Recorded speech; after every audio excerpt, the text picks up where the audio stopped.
Hello and welcome to the BC Pirate YouTube channel, where today we'll be reviewing the Heinkel 51 biplane in the game War Thunder. In the game, it stages as your introductory aircraft for the German tech tree. As such, you might expect it to underperform, like its British equivalent, the Fury. But you'd be mistaken. While it does more or less equal the Fury in top speed, it does seem to handle better, especially in tight turns where it loses lift less easily than many other aircraft. The firepower is not really that exciting, but as long as you draw your opponent into a dogfight, you should have plenty of opportunity to make your shots count.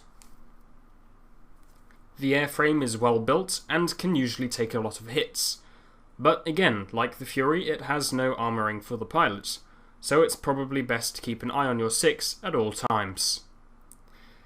In terms of ground attack, the aircraft does not seem to perform well in the game, but this may be due to the current game physics regarding bombs, or my piloting skills. Yeah, let's take a look at the history, shall we?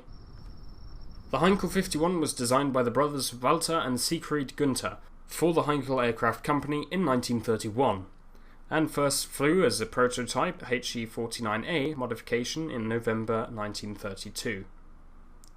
After two further modifications of the aircraft resulted in a longer fuselage and better engine performance in the form of the BMW 6, it finally became the Heinkel 51 and was ordered into production. Whilst officially designated as a training aircraft, the Heinkel 51 was in fact armed with two 7.92mm machine guns of 500 rounds each, and delivered to the then secret Luftwaffe in 1934. This was because the Treaty of Versailles, put in place after World War I, forbid Germany from building military aircraft or even having an air force. Early models of the Heinkel 51 were already out of date by the time they entered service, and improved models quickly replaced the older ones. This included a floatplane variant and a ground attack modification. The Heinkel 51 first saw combat in the Spanish Civil War with the Revolutionary Army in 1936, performing well against the older aircraft of the Spanish Republicans.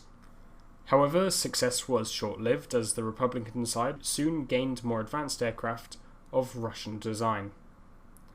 Unable to compete in air-to-air combat, the Heinkel 51 was replaced by newer aircraft from Germany and Italy and reduced to just ground attack, which it turned out to be quite successful at, eventually being used by Wolfram von Richthofen to develop the close support tactics that ground attack aircraft would be used so successfully for by the German military in World War II.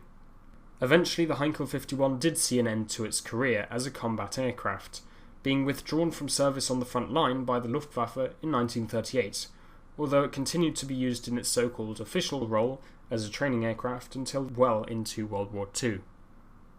While the aircraft was completely out of date by the time it was removed from frontline operations, it still served as a utility aircraft in Spain until 1952, giving it a time of operation of about 20 years. Well, I think that's it for this episode, and I hope you enjoyed it.